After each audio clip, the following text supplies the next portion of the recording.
You've reached Hotel Pacifico, your five-star destination for BC politicos. Press 4 for room service. Press the star key for your hosts Mike McDonald and Kate Hammer. Welcome back, guests. Geoff, it's good to see you. Good to see you as well. After my travels to Newfoundland, which were fabulous. Yes, out to Hotel Atlantico. Mm-hmm. Yeah, very beautiful province. We had pretty good weather, but did not see an iceberg, which was odd. But I recommend June for a good month to go for fantastic wildlife and great scenery and weather that was kind of like here in April for part of it, but otherwise good. Very nice. Nice. Yep. That sounds wonderful. Well, we're glad to have you back. I mean, you'll have to wait another week to say hi to Mike. He's away today.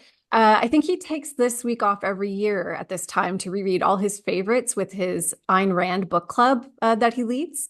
I'm told it's a great source of inspiration for him. And we wish him all the best. So he'll be back next week. And this week, guests, Geoff and I are headed straight to the Strategy Suite, where we're gearing up for an extended stay with returning guest, former federal Conservative cabinet minister and senior business advisor at Denton's, James Moore. James is currently leaning back into a soft leather armchair that we're going to dedicate to him. Welcome back, James. Good to be with you. I'll do my best to try to fill the extreme radical right-wing persona and substance that is Mike McDonald, but glad to be back and here. Yeah, to be here with you. Okay, great. Well, because this week we're going to do an extended strategy suite, lots to talk about. We're going to talk about Cedar LNG, lobbying at TC Energy, Salmon Farms, and whether Metro Vancouver is ready for a mega regional government. We've got a clipping that'll set us up to discuss implications of Aboriginal title for BC businesses. Can we start, though, and you need to indulge me here because I have been digesting a steady diet of like CNN and NPR, Detroit NPR, because I'm still in Ontario with my folks. And did you guys watch the U.S. presidential debate? The vice presidential debate? No, the presidential debate. U.S. presidential debate. Yeah. No, I don't think, Geoff, I had to close my eyes pretty early in. Oh, okay. I mean, I think it was a sad state of affairs. The leading power in the globe has two such candidates debating by the end their golf handicap. It was pretty discouraging, very discouraging, beyond discouraging for Joe Biden, though. And I think there was really nothing about that debate, and everybody said it 1,000 times that he could take away as even a qualified win on any particular point. So I think it's a pretty deep crisis, I assume, consuming the Democrats now in the United States, and I'm not quite sure how they find their way out of it. I do reject the idea, though, that Joe Biden is the only person who could defeat Donald Trump. Totally.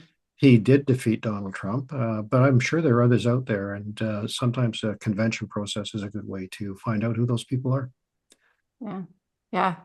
James? Of 350 million Americans, it shows you, in my view, the brokenness of the political system when these are the two who kind of ascend to the offering that is before the American people. We all know why it happened, and the dynamic of Donald Trump from 2015 through until now. It's now been 9 years that he's been on this scene. We all have there are well-constructed theories about why he's risen to the position that he has.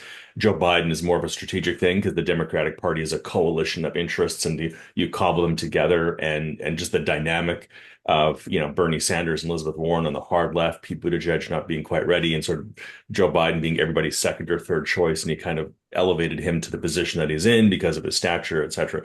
But it's still tragic, right? I mean, and these things don't happen in isolation. It's not just as though what happens in the United States stays in the United States. When the United States shrinks from the world and when they're seen as broken and divided internally, there's consequences in the rest of the world. And you see movement in, whether it's been historically terrorist activities or imperialist, communist efforts in the past when we had weak U.S. presidents like Jimmy Carter and others, or weak moments in the United States of internal division over the Vietnam War, over Watergate, or like there have been hot points through American history where America collapses into internal domestic crises, and the rest of the world doesn't just sort of stand by and let that happen without sort of taking some kind of a mover advantage. So it's tragic. The unfortunate thing about those, I mean, I'm not a Donald Trump supporter. Those who are opposed to Donald Trump, they say, well, Joe Biden needs to be removed from the ticket so that we can have somebody stronger to beat Donald Trump. An equally more important argument, in my view, is that Joe Biden shouldn't be the candidate for president because he could win, and the president of the United States needs to have clear, substantive intellectual capacity and faculties and stamina in order to do the job. And I think that matters as much as just defeating Donald Trump. Having a president who is sturdy and capable of the job and the challenges that face the office is important, whether one agrees or not with the predisposition of the ideology of who's there. I think that matters. Well, I'm here with you in that, and I'd add Gretchen Whitmer. I'm also across the border from Michigan as like there are some strong folks out there who could step in. So I don't buy this only Biden can beat Trump argument. But I have to say, I was watching the debate, and admittedly, like I was ready for Biden to be he's definitely slowed down in 4 years. And I was ready for that to show up. But I was watching it going like, when did getting old become a worse offense than being a liar? Like it was just, like it was kind of like, yeah, he's not a great debater and he's old and he's clearly not finishing his sentences, but also like, it's not as though the lying thing isn't a liability when you're running, a superpower. One more thing on this note though, James, because I think there's a really important point you hit on. You and I are kind of both, sorry, we were talking before the show, both raised on US politics, I think first. I have all my life really enjoyed post-debate watching the focus groups that all the major US news networks do with undecided voters, like getting their kind of take on what they saw on the candidates and what they got out of it. And it was interesting because this year it's not undecided voters, it's double haters. It's double haters, which is just the saddest statement of what we're seeing. Sorry, and the double haters, instead of the folks who are kind of trying to decide which party to go to, they're just the folks who are frustrated because they really think both candidates are really problematic. And I don't know if I can offer an argument against that. But just on this old thing, he wasn't any good. Yep. If he'd been good, we wouldn't be discussing the old part as much, for sure. And I think there's a reason why we make Canadian senators retire at 75 and Supreme Court justices the same thing. There's a point at which people, in the head nod test, you may be in the picture of health today and not tomorrow. That's what happens when people get older. So I think, I felt sorry for Anthony Blinken because I thought he's tried really, really worked hard on the Israel-Gaza conflict. And I thought his situation deteriorated sharply when people saw how badly Biden was performing in that encounter. I've long been of the view, though, that debates are actually a terrible barometer of what constitutes an effective executive, whether it's leaders' debates federally in Canada, provincially, mayoral debates, or U.S. presidential debates. Because what do you actually want in somebody who's the chief decision maker in any system? You want somebody who has strong character, who surrounds themselves with people who are smarter than they are, and who defers judgment upon the consideration of evidence. Debates are about being hot and quick and being punchy and snappy and having a good line and a quick. That's not what governing is. That's not what good decision making is. That's not what responsible governance is. And so we compare candidates based on who can be who can do a quick, 1-2 punch and land a combo and have a quick line and then turn around on, quick thinking and snappy judgments and fun lines and cute and that's not governing. That's entertainment.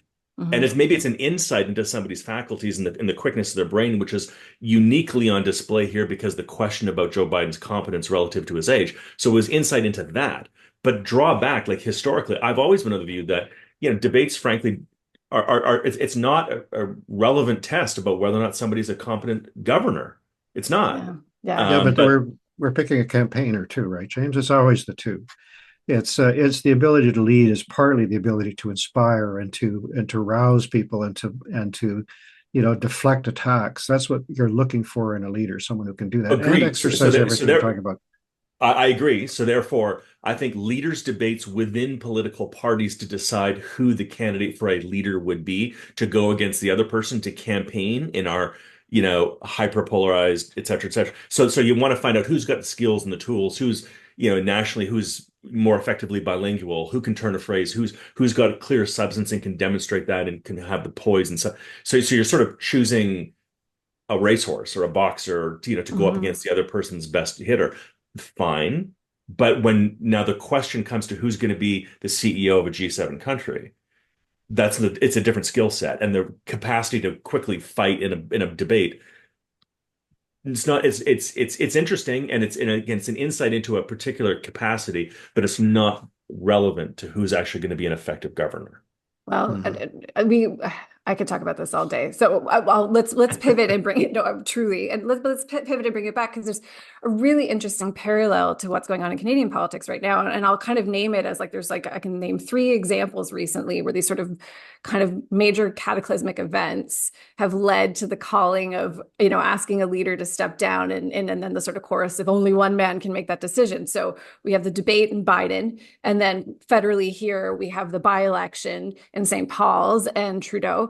And then provincially, we have really the floor crossings, I'll name as kind of the really big thing, slash the cratering poll numbers, and folks calling for Kevin Falcon to resign. And admittedly, not all at the same tenor. I'm not going to equate the sort of the volume of the chorus across those three, but they were very similar in that way. Do you see parallels here, James, between these situations? Not really. I mean, there are signs. I mean, it's interesting that it's happening at the same time, but they really are quite isolated in terms of the world. So we can sort of take one at a time, I suppose. With regard to Justin Trudeau, it's been 100 years since someone has won four in a row. We've all heard these arguments, but it's I think it's relevant within the context of where we're at now, right? Nobody's ever won, has been 100 years since someone's won four in a row. It was a unique circumstance. He has gone from 39% of the popular vote to 32% of the popular vote in the last campaign. And of the 32% of Canadians who voted for him, two-thirds to three-quarters think that he shouldn't offer again. Only 17% of Canadians, according to Nanos, say that they want Justin Trudeau to lead the Liberal Party. I mean, and in the St. Paul by-election, Toronto St. Paul's, in 2011, when the Liberals had their worst showing in Canadian history in a general election campaign, they won 11 seats in Ontario, 34 nationally, and Toronto St. Paul's was one of them. I mean, if the Conservative Party in 93 was reduced to two seats, Sherbrooke, and then you lose a Sherbrooke by-election, I think it's kind of telling you the voters they're sending a signal, and then there's like sending a signal like really, really loudly and clearly.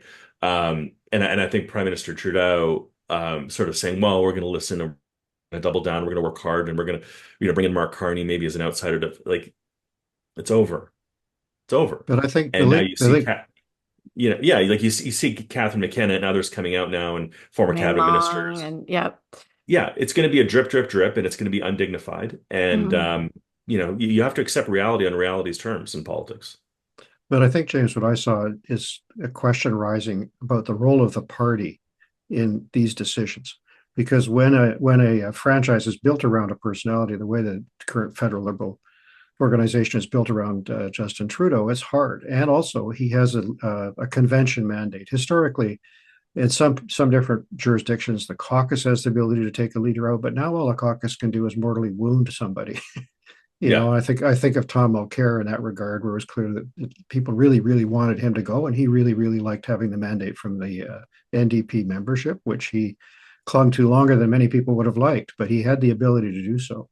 And the tide that's running in politics globally now is so interesting because you see, the turmoil in the Conservatives in the UK. Rishi Sunak may be wondering why he wanted to be leader so badly, given how poorly it's turned out. But Macron calling a snap election and, a very revitalized Conservative tide running there. Meloni in Italy. The difficulties that the Democrats are having with the Republicans. So the center-left side of the room has got some real difficulties in many places, but one of them is having the party knowing when to pull the pin, how to change gears, how to manage that process. And I think it's harder than it has been in the past. I mean, that's an important theme. Like, I think there's this sort of in some cases, and again, there are varying degrees across these three examples, but like there's a really clear kind of you might need to be pulling the pin and like these really kind of like dug in, tucked in, and they're all white men who are not going anywhere, right? And I think it raises really good questions about sort of the inertia of party leadership and whether, this is going to kind of stoke a sort of disenchantment that's going to last beyond this moment in time. Well, look, my own party has BC examples to think about a little bit on this regard. One was Mike Harcourt, who I would say was taken out by the party. His popularity was very low at the time when he was premier, whether that was warranted or not. there's a lot of debate about that. He's a very fine man and conducted himself with a lot of integrity, and the scandals, so-called, that were engulfing his administration had nothing to do with him, and everybody acknowledged that, but wasn't able to continue. Then Glenn Clark facing charges, it hung on much longer than many people wanted to. And finally, it was a series of resignations from cabinet, mostly Joy McPhail's, I think, was the final blow. And other aspects that forced Glenn to resign. But then there's Adrian and his situation after the leadership, which took a long time. So these are not simple processes. It's not the way you see it in Australia, for example, where the caucus could have what's called a rumble, and the premier's out the next day and somebody else is picked inside a room just of the elected folks. So, there's difficulties for a Kevin Fulton. The difficulties for his group deciding what to do about him, because everybody goes, well, is it him? Could we change? There was that brief discussion. I think that's all gone by the board now. Yeah. But did anybody think that John Rustad was the perfect guy to pick? And as far as what I've understood, and James may know more about this, is that Rustad, if so, I think cleverly has said to people, look, I know I'm not the person to lead this Conservative Party forward in its new form indefinitely, and I'll make sure there's a leadership process. In due course, whatever the outcome. I think we're going to be the opposition. We could be government. So that kind of message says to newcomers, yeah, come on in. I'm not going to camp here till I'm 85. There will be chances for new blood and a chance to renew, and you'll have a chance to show what you can do. So that's a critical part of keeping caucus united. And so right now, I would think it'd be very, very difficult for Kevin Fulton to recruit any good candidates. Very, very difficult for Justin Trudeau to do so. Why would you sign on for a view suite on the Titanic? Well, and also, there are lots of transitions in leadership that are on the backside, right? The romance of politics of coming in and building a coalition and going from a crowd of 5 people to 500 people, and oh my God, and the romance on the front side of politics can be intoxicating to a lot of people, but the backside of it needs to have equal as much, I think, consideration and study, right? Jean Chrétien wins 3 majorities in a row, and then is effectively knifed by his caucus. Backbenchers who are never going to get into his cabinet, who were promised a lot of things by Paul Martin, and then all that. Gordon Campbell wins 3 in a row, hosts the Olympics, everything looks good. And then HST, tolls on roads, a number of things, all that. And then he was effectively done in by his own caucus as well. When things collapse, they collapse pretty quickly. And and Justin Trudeau, the window for him to have a dignified exit where he says, look, I've listened to the voters. I've had my run. I've had this list of accomplishments. I'm proud of what we've done, but it's time to move on. And by the way, the Ontario people wonder about the timing of all this. The Ontario Conservative Party provincially showed in Ontario when Patrick Brown got quit over issues. Yeah. They had to have a quick leadership race turnaround, and they showed that in a continental-sized province, massive province with all kinds of geographic and size and scale issues, that they could run a highly competitive, multi-candidate provincial race on short notice in about 2.5 months. Yeah. That was credible and substantive, and have an alternative leader ready to go. Totally new leader, an outsider too. Family links, but he wasn't a sitting MPP at the time in about 3 months, right? But assuming Justin Trudeau, were to decide to take this course, you also can't have a lame duck prime minister for months and months and months. It was prime minister. I remember Jean Chrétien decided he was not going to offer again, and yes, Paul Martin was acclaimed. He decided it was a Remembrance Week in 2003. And in December of 2003, a month later, Paul Martin became Liberal leader at that convention. So that was them with basically an acclamation. So you could take 2 months, maybe 3 months, and have a proper campaign and have, you could prorogue Parliament. You could do certain things in order to provide the stability. Guess, have you heard of the Uncanny Valley? It has to do with the ability of robots and tech to imitate humans. And with the rise in sophistication and use of AI, it's a term worth understanding. Let's use robots in film over the years to explain. I'll start with one of Steven Spielberg's most underrated masterpieces, 1987's Batteries Not Included. Robots from a far-off and very small planet help a group of New York City seniors fight off a developer to save their home. Note to younger listeners, all the movie villains in the 1980s were either aliens, Russians, or developers. The robots in Batteries Not Included are clearly mechanical. They look like tiny space saucers, but they also have two large and expressive human-like eyes. They don't look human, but they can imitate human expressions, and the result is freaking adorable. A more modern example of this effect would be Wall-E. His cuteness is powerful enough to transform a post-apocalyptic Earth into the setting for a children's movie. Okay, now think of robots in film or TV that are a closer approximation of us, who look almost human, like Data in Star Trek: The Next Generation, or Megan, the robot doll in the recent film Megan. They're a little bit creepy. And it's sort of baked into our biology, specifically our neurons, that these almost but not quite imitations of the real thing give us the ick. That's the Uncanny Valley. And it's the reason why even Tom Hanks couldn't save the Polar Express.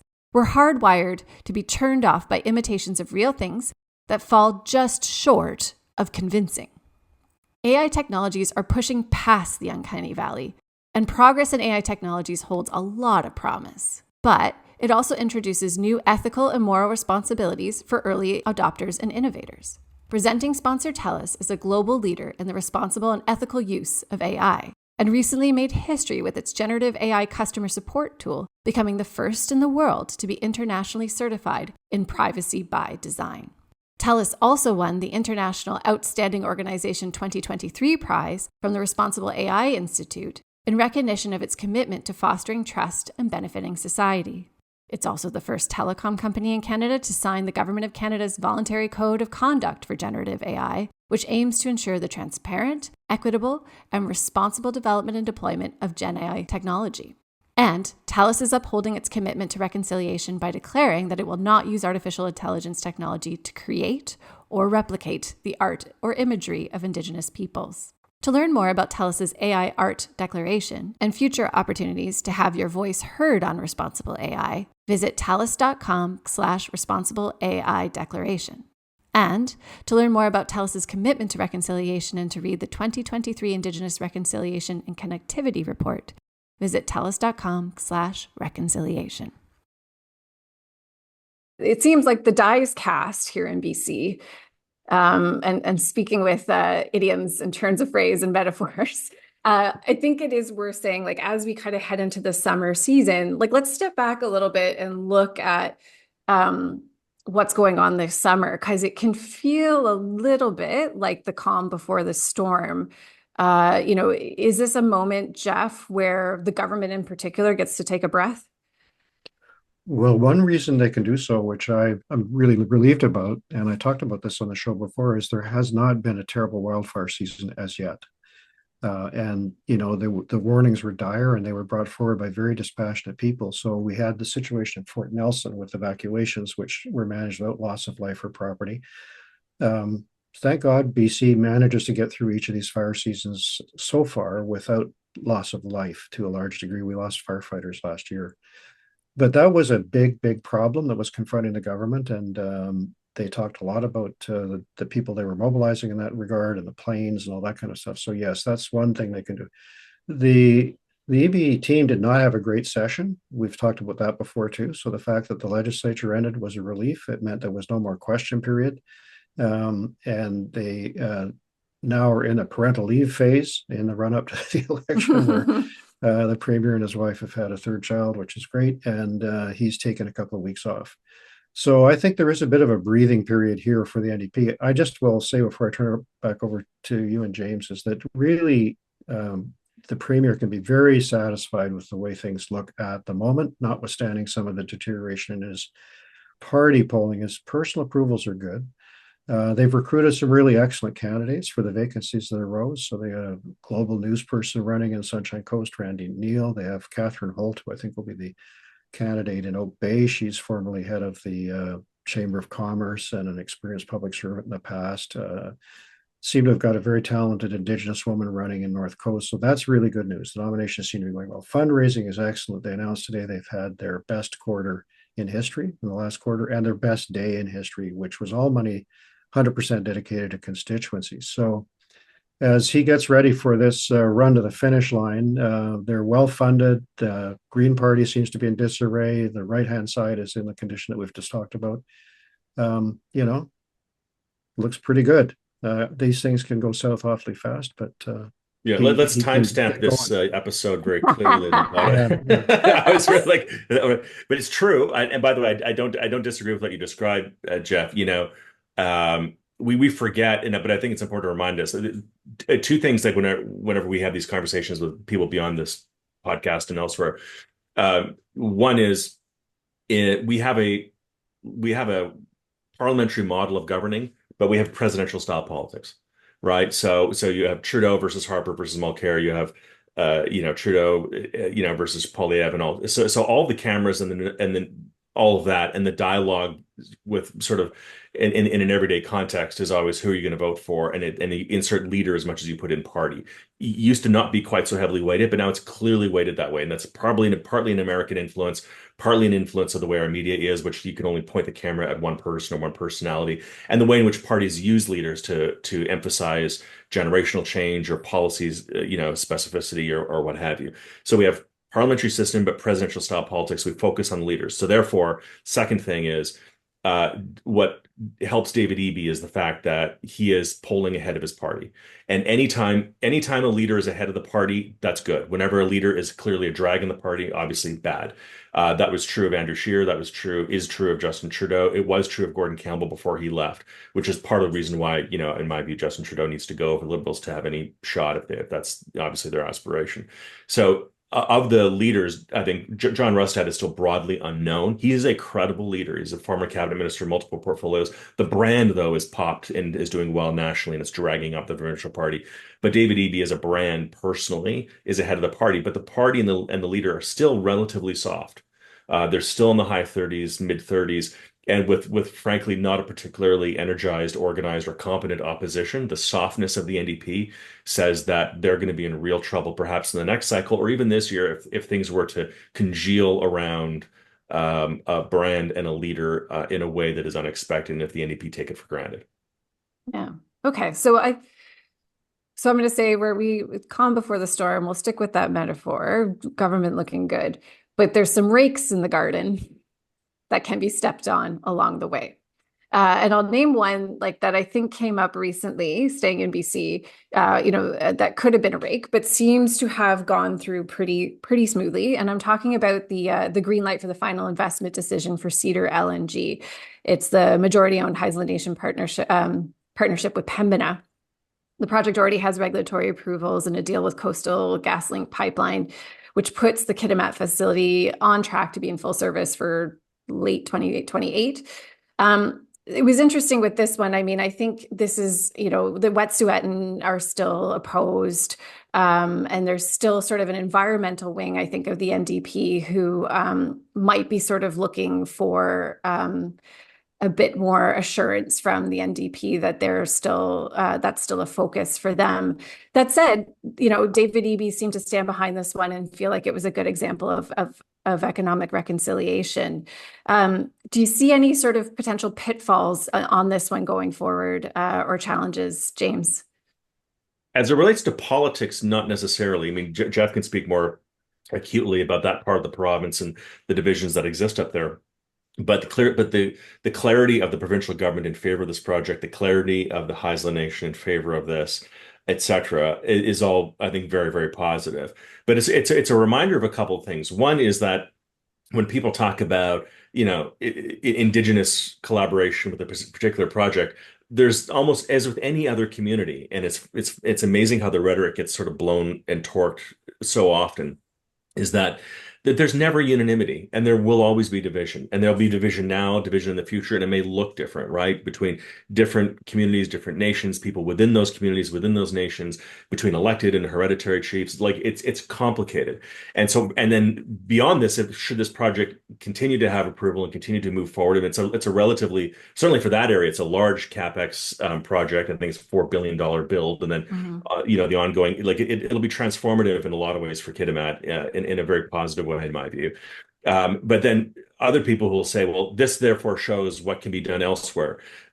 Careful, right? It's a science of single instances, which is to say it's no science at all. And so you think you can take one particular project and say, well, if we just replicate this elsewhere, it's complicated.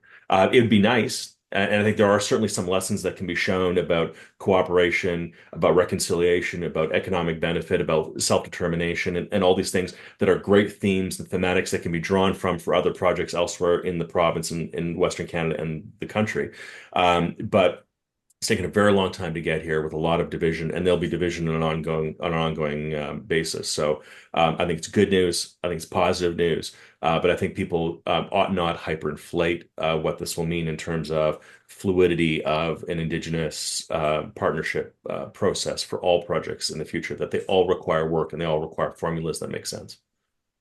Yeah, there was an enormous amount of work done by Shell and LNG Canada in the run up to the construction of their project to create this relationship or support it with Cedar LNG and the Haisla, who were led at the time by Ellis Ross, who became an MLA for the BC Liberals and then BC United. Now he's a candidate for the Conservatives. So Ellis Ross is probably an underestimated powerhouse in BC politics, in my view, partly for this reason. But on the climate side, Cedar's not that big. The pipeline they're using is LNG Canada's pipeline. They're taking gas out of it to make LNG there. Similarly with Woodfibre, which has now got its cruise ship docked in Squamish for the workers there. It's a relatively small project, which is, kind of digestible within the climate plan. I think the question that puzzles me, because it was so much a part of John Horgan's administration with the CASA agreement with the Green Party and so on, is what's going to happen to climate planning in the future, and whether climate or the carbon tax, which is the other side of the coin, become issues in the coming election campaign.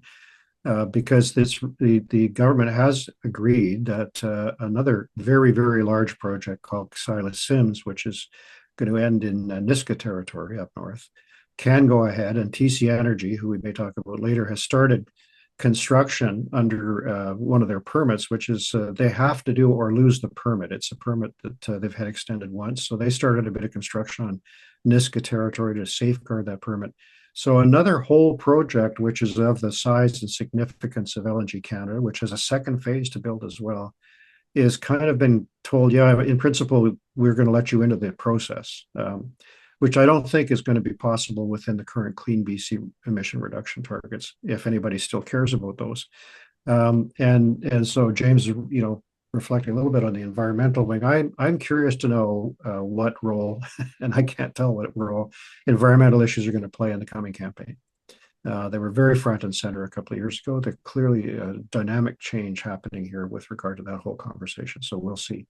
But this, it's clear also that these large capital projects really do need the engagement of First Nations, which is not something that was the case 15 or 10 years ago. And so the ones that are successful are the ones that have authentic long-term relations with First Nations, and they're getting the green light. Well, you did set us up perfectly, Geoff, because I did want to move next to TC Energy. In particular, there was an in-house lobbyist at TC Energy claiming to have had a great deal of influence over carbon pricing in BC.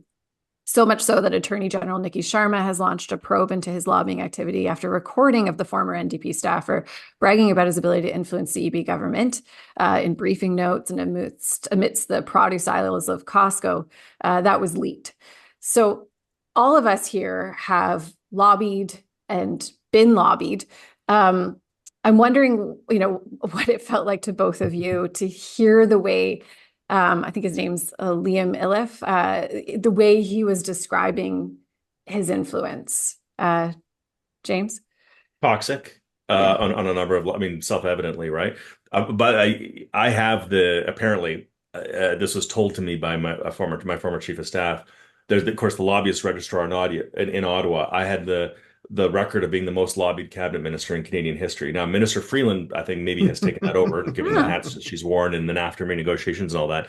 So in terms of lobbying, I've seen the good, the bad, and the ugly and all that. And I don't do lobbying now in the private sector, but I do advise companies and governments in different ways, but not any direct lobbying. But this is obviously profoundly toxic because, the whole structure of elite accommodation and having unique elite access to decision makers relative to the population. This is how you get real blowback in a lot of ways, and there's not just political consequence. There's institutional consequence, which far outlasts any particular government and all that. So I think it's incredibly toxic. Now, it's hard when you're trying to build a GR business, a government relations business, or a public affairs firm, and to not sort of talk about how you've had good results for clients in order to try to persuade new clients to join in and all that. So there's a subtlety to this, but there's a dignity and there's a diplomacy around the way in which you talk about these things that is often hard to do. But it's enormously important for firms to, you want to be seen as a successful firm that can get good outcomes for clients, but not in a way that breaches sort of the normal structures of accountability, transparency, appropriate engagement, and versus, having some kind of undue influence that corrodes the system.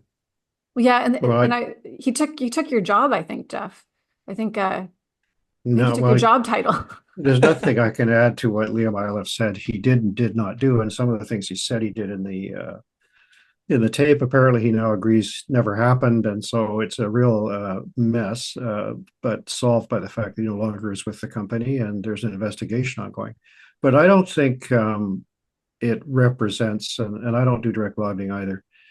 I don't think it represents at all what normally goes on. And I think it was a colorful story that somebody got, and they decided to teach Mr. Iliff a lesson, and they did by leaking it from some kind of internal discussion. But there's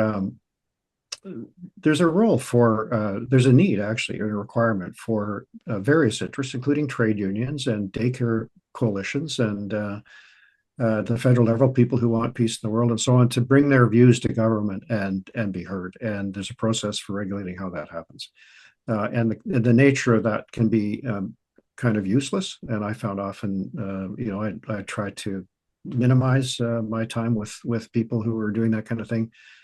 But often it can be valuable if it provides real-time information that is of use to government in terms of decision making. And I think most useful lobbying actually does not occur at the political level. It happens at an operational level where someone's going, I think I called the wrong person to get this permit, or is there someone over there who really understands how I should read the emissions? Or that every day there's countless, I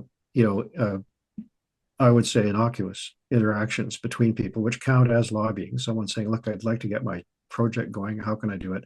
That occur. But there's some that don't. And I would agree with James' assessment of this episode. It was very, very, very damaging to TC Energy. And whether or not he did what he said he did, it got a lot of attention. So, by the way, sorry, go ahead. No, that's fine. I just don't think that. My own view is that there's a certain high level quality of some lobbyists, and that most don't have, that can be useful. And it's good that they're regulated and that they have to say when they're having those conversations. But I think almost all of the activity, as he said himself in his apology, did not occur. There's also a false perception often about lobbyists and lobbying, in the sense that the governments aspire to do something, and therefore the people who are going to be impacted by it sort of come together and pressure the government. Very often it's the inverse, where governments actually say, perfect live real world example. Government of Canada says they want to have standardized nationally funded program for dental care for at-risk seniors and at-risk youth. Fine. So they say, here's the plan. We're going to set aside this money. We have to work with each province because that's how it's delivered, and so on. The money will funnel through. But at a certain point, the government of Canada doesn't have the capacity or the expertise on this file. And so, for example, dentists in Atlantic Canada have come together and saying, hey, wait a minute.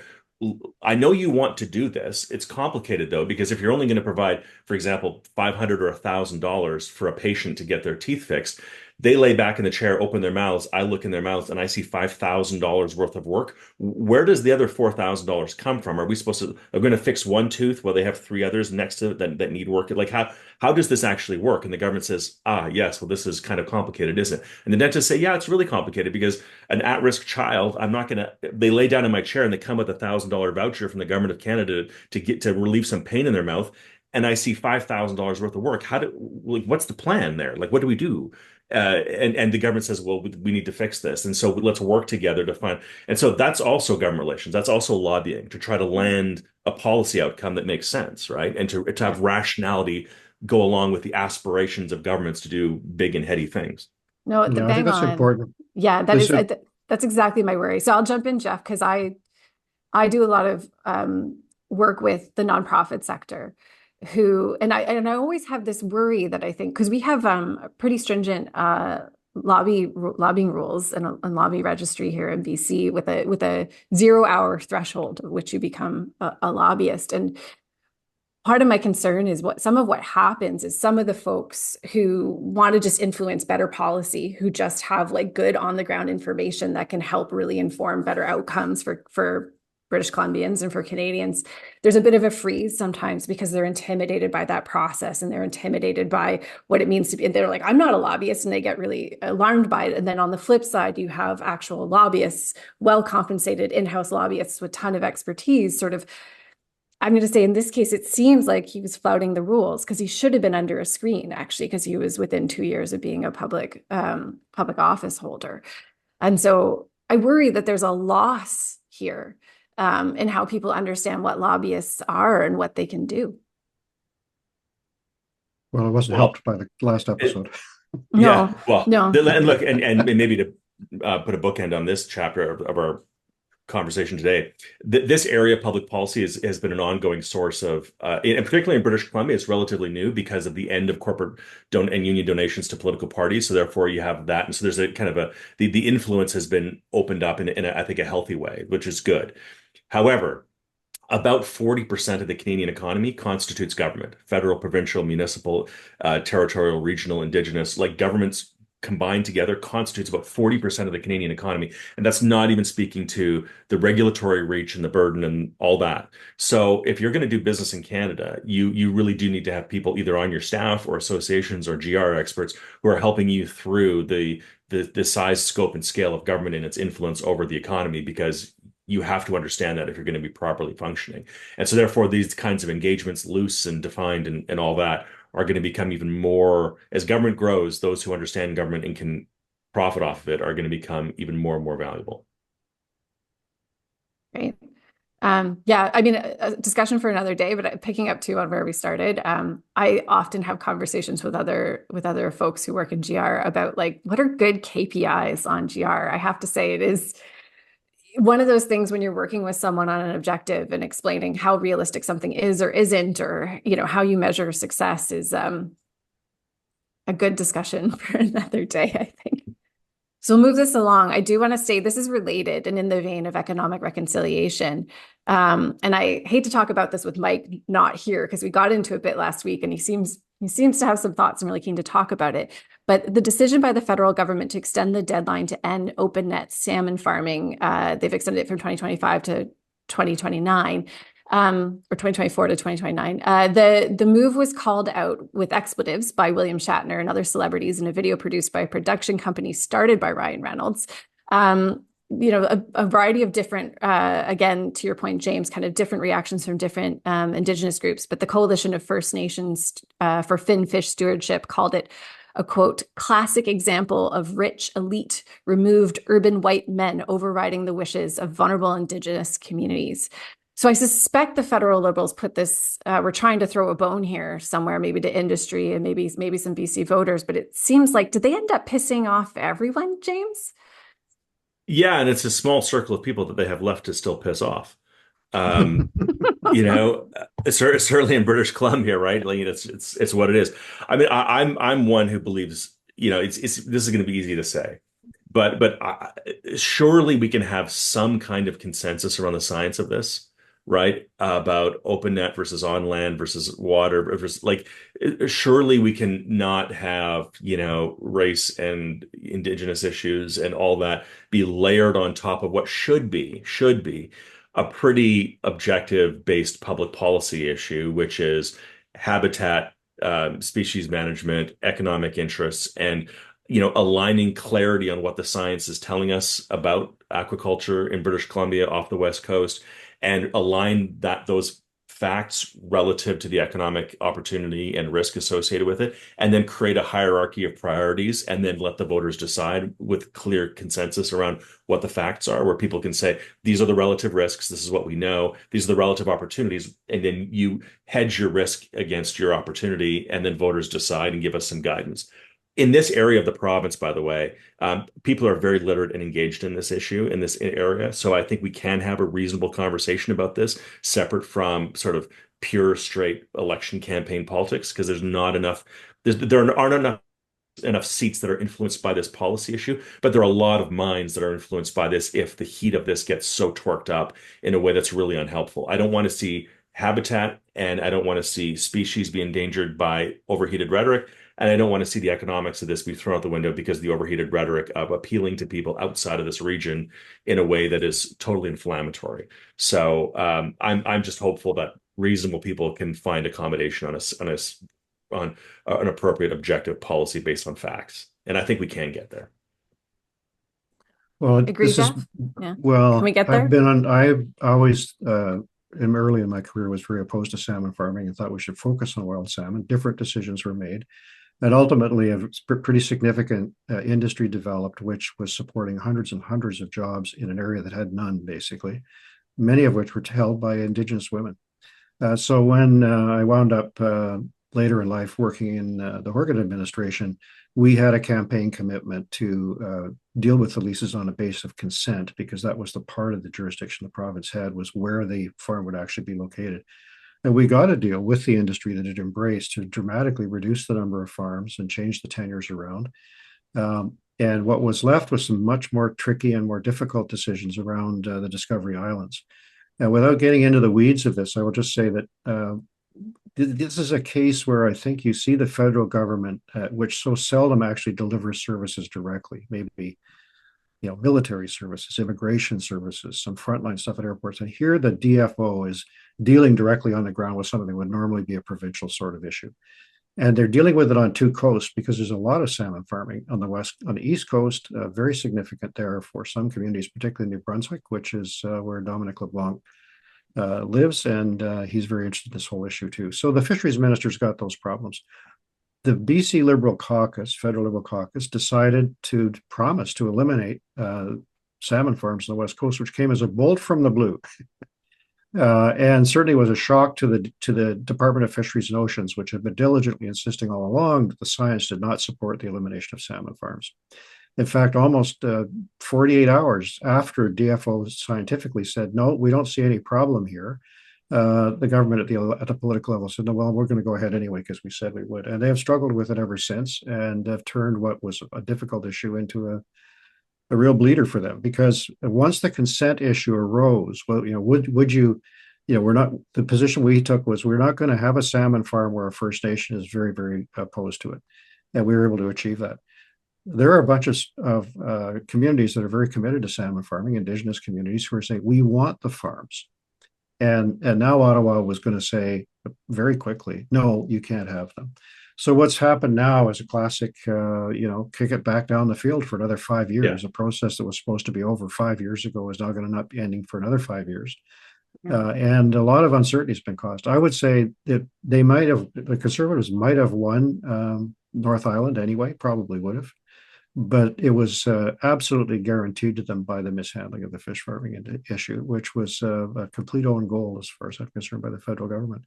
So it's symptomatic of some of the difficulties that a new leader, if there is one, of the federal Liberals will face in terms of some of these local issues. Fish farming is never going to change the outcome of the federal election here in BC, but it can have a big impact, and it reverberates, as James says, as they say rather unkindly, and kind of an elite West Side Vancouver community of people who fund environmental organizations are very seized of it and see the pristine coast as sort of a preserve they're charged with protecting. And to be a little bit charitable as well, I don't doubt that there are people in DFO, and I don't doubt that there are people, Jonathan Wilkinson, Harjit Jen, Carla Qualtrough, and others around the cabinet table who have genuinely tried to get this right. Who either come at this with a bias or no bias, who have probably come at this from an open-minded view, who have probably done a lot of consultations and done the helicopter tours and met with people on the ground and talked to all sides. And they've tried to figure this out from the lens of what's best and what's best politically. And after 10 years in government, they're going to punt it for another 5 because it just can't handle it. Can't handle the heat. It's too tough. Well, and there's some of it, because I know part of what they're punting it with is this promise to improve the licensing standards. And is that some of the stuff that's sort of hard to figure out? Like, I think I've heard broadly there's consensus that the standards could be more stringent, but I think there seems to be no clarity on what that's going to mean or how to do that. Well, part of the difficulty is that DFO has said repeatedly, based on scientific studies, which I don't buy altogether, but they are the scientific studies that say there is no harm that they can trace from fish farming activity to the wild salmon. And DFO operates on what's called the precautionary principle, which is super cautious in terms of fishing. So if they see any threat to wild salmon stocks, there's no fishing, that kind of thing. So you have an organization in the Department of Fisheries which has scientific advice that fish farming is fine, and a minister who says politically it's not. Mm-hmm. And I think it's on the horns of that dilemma that they've run aground, frankly. And it's tough, and I think we'll see this more often when First Nations say increasingly economic reconciliation is what we're talking about here. And so if I want the general perception of I was going to say the general perception of DFO, and I think it's accurate, is not one of an organization that is insufficiently bureaucratic and regulatory in vetoing aspirations for growth. I mean, they right. They're not insufficient in that regard. Precautionary principles, well selected. It's like a double negative. There's precautionary principles, and then there's just the no, and like when you can't build housing, you can't build docks, you can't replace old docks, you can't dredge. Like DFO's default position is not precautionary; it's no. Mm-hmm. So therefore, after endless studies, when they say that there's not adequate evidence, there's a difference between precautionary principle and just being a wall of no against any kind of economic development, and that's a problem. Mm-hmm. All right. Yeah. Well, we'll pick up on this week because we have a clipping. Our clipping this week comes from Rob Shaw, writing for the Northern Beat. It points to a lack of follow-through on the part of the EB government on payments and buyouts to local ranchers, hunters, anglers, and farmers who have lost access to Crown land essential to their livelihood following the Culton court victory. Did I pronounce that okay? Culton? Yeah. Yep. Culton? I think it's Culton. Okay. Sorry, I'll come back to this. And the resulting recognition of Aboriginal rights and title. Rob leads with the story of a guide who is supportive of the court decision and more broadly of reconciliation, but who sounds like he feels a bit duped by the province, who had led him to believe that he'd be compensated, only to find out after about 6 years of waiting that the submission was rejected by Treasury Board. Geoff, is it fair for him to be disappointed?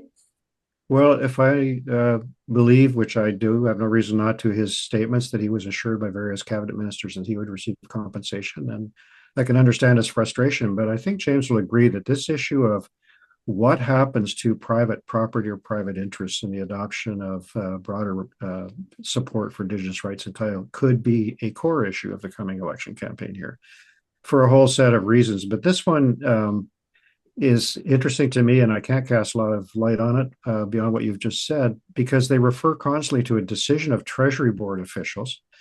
And so all I can think that means, and people in Vancouver will remember the controversies, and there's some now about the Broadway line, when we put in the Canada line, because the small businesses on Cambie were paralyzed by the construction and demanded compensation, which they did not get. It's sort of holy writ among Treasury Board people that you do not pay compensation for carrying out legal government works and that kind of thing.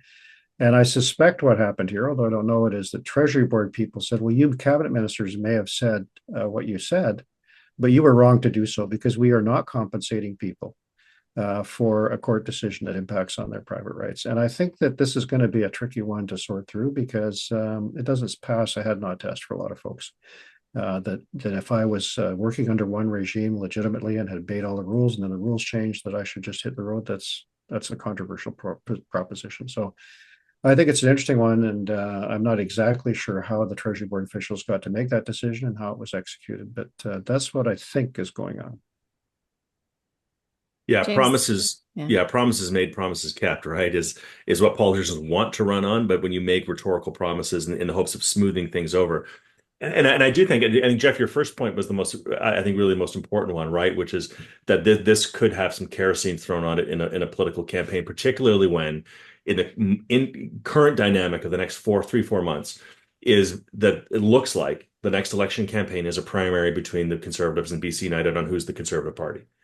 and who's the free enterprise alternative. With that as the prize, the opportunity then to torque this up is really toxic. But it needs to happen because there needs to be clarity in public policy, and that's the government's failing. Mm-hmm. It's the opposition's opportunity to take advantage of this, but in the middle lies the public interest. To the sweep of British Columbia's history, British Columbia's politics has been defined by hyperpolarization. Aboriginal and non, North and South, logger environmentalist, city, elsewhere, etc. And so when these things are torqued up and divided, it's really problematic.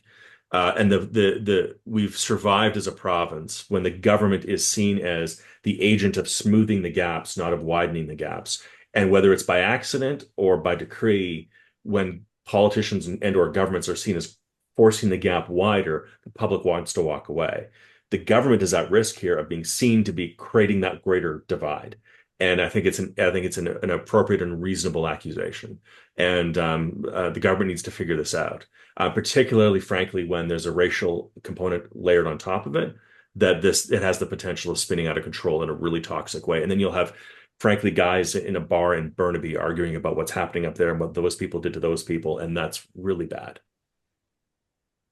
So if I can add on one other, there's an issue that's been festering on the Sunshine Coast for a long time, which is the location of docks in Pender Harbor.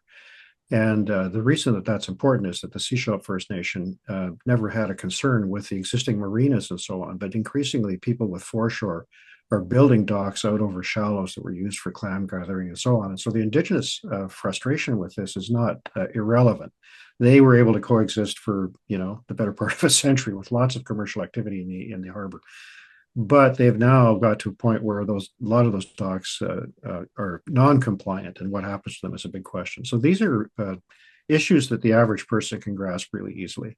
And I think I'll just add this. I think it's increasingly important for Indigenous leadership in the province to understand that they have a role to play in politics, generally speaking, not just in the government-to-government conversations they have across the table. That more can be done, in fact, will have to be done to support the advancement of Aboriginal rights and title in the face of some of these issues, because it's been fundamental to the whole conversation, as long as I was aware of it, that the adoption of Aboriginal rights and title and the recognition would not impact existing fee simple property. It's a bit different in a guiding permit, but if that's changing, then I think we could see a very lively election debate. All right. So with that, let's move over. Let's go grab a drink. I want to get personal and share my family's energy story. Black thermal coal. Over a century ago, my grandmother's family mined it under the Atlantic seabed off of Glace Bay, Nova Scotia. Some moved west to apply their skills to underground mining in Drumheller. That's where my grandparents met. There were dozens of coal mines in the Badlands, and my grandfather had the high-grade mine and the Rose Deer mine. Coal was how millions of Canadians heated their homes for generations. And when my mother was growing up in Vancouver, her home was heated by sawdust. Vancouver would have smog thicker than pea soup in the 1940s because of sawdust burning in households across the region. When I was a kid, our home in Haney, find that on a map, was heated by oil. The big oil truck used to come to our house to fill up our massive oil tank. When I was a high school kid, the gas network was extended to my neighborhood and our heating became a lot cleaner. Today, I lean on both gas and electricity for home heating. Fortis BC also has deep roots when it comes to energy in our communities. Their first hydroelectric dam was built near Nelson in 1897, and Fortis BC's Tilbury LNG facility has been safely operating in Delta for more than 50 years, storing energy for when our province needs it most. Today, gas infrastructure connects over 1 million homes and businesses throughout BC. And like the shift from coal to heating oil to natural gas, our province's energy system continues to change. Fortis BC is reducing greenhouse gas emissions by transitioning away from delivering conventional natural gas to delivering renewable and low-carbon gas. Gas, along with electricity, is an integral part of a diversified energy system. Thanks to Fortis BC for letting me share my family's energy story. What's yours? Fortis BC. Energy for a better future and a better podcast.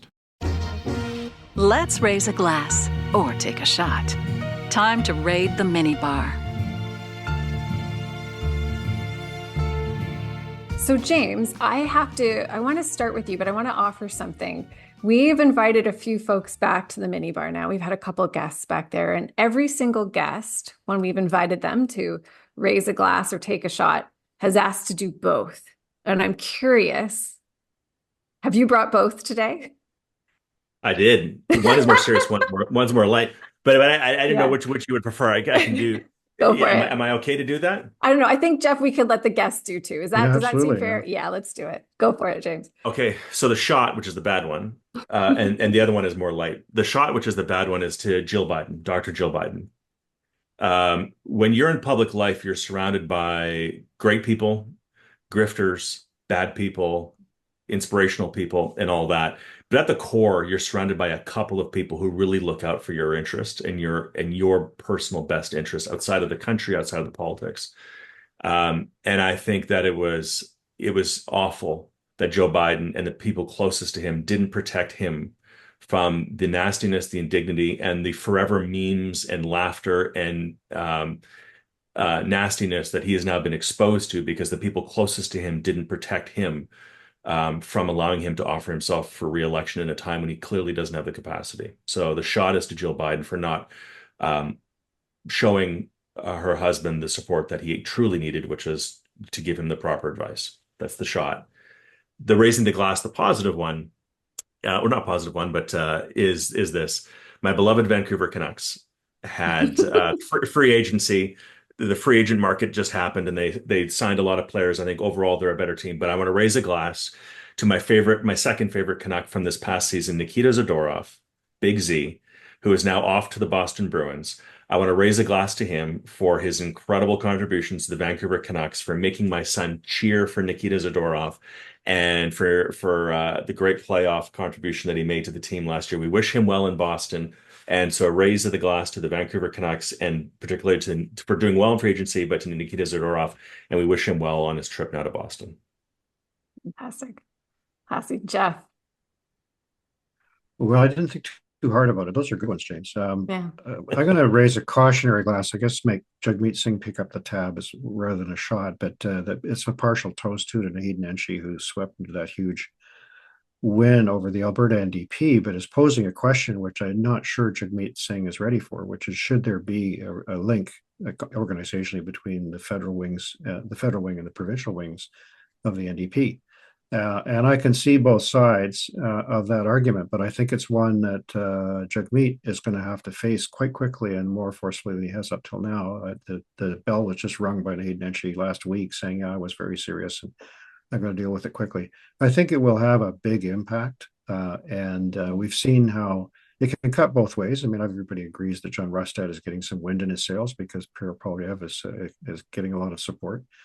And people flow back and forth and all that kind of stuff can happen. But I think the NDP is a different case in some respects, and it'll be very interesting to see how that debate unfolds. So a bit of a flag, not a nasty shot, but a shot to Jagmeet saying, like, get ready for this one. It's going to be very difficult, I think.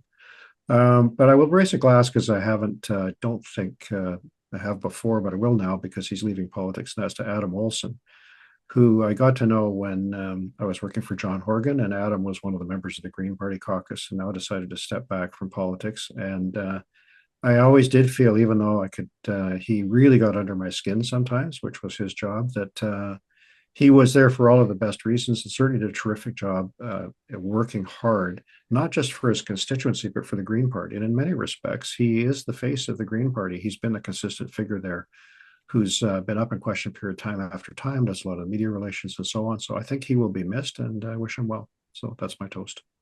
Fantastic. All right. So I'll do a two for this week, and I think I'll start with a shot. It's a shot. I want to take a shot at Ken Sim, and it's unfortunate we have not been able to talk about the Simnasium. And I want to take a shot though, because I have now had 3 queries from sort of Toronto friends about this, and it bugs me because it's just one of those times that, Vancouver, BC, we're in the news, and this is what floats to the top, and it is solidifying a stereotype my Toronto pals have in their heads about Vancouver in a way that I deeply resent. The photos of Ken Sim in his hoodie on his Peloton in his spare office space. Please make it stop. I just like I would love to have some more robust discussions about what's going on in BC politics with some of my Ontario pals. I need new material, Ken. And then He's going to keep serving it up. He's going to keep serving it up. Well, Sorry, I was going to say more positive material that is less. Yeah. And then I'll raise a glass because I think, Geoff, you mentioned it, but there was a Premier Eby welcomed his baby this week. I think it's Gwendolyn K. Eby. Welcome to the world, little one. I hope that you are born into one where excellent, respectful, insightful political discourse continues. And I know you're being born into a home where I'm sure you'll get raised on a good, healthy diet of it. So raising my glass to Gwendolyn. Cheers. Lovely. And that is it for another episode of Hotel Pacifico. James, thanks for joining us again. It was great to have you back. Yeah, my pleasure. Thanks for having me. I wish you guys a happy Canada Day, happy Canada Day week, I guess, and really enjoyed this as always. I'd like to thank our presenting sponsor, TELUS and Fortis BC. We will see you next week, guests. BC, you can never leave. Checkout time at Hotel Pacifico. We hope you enjoyed your stay.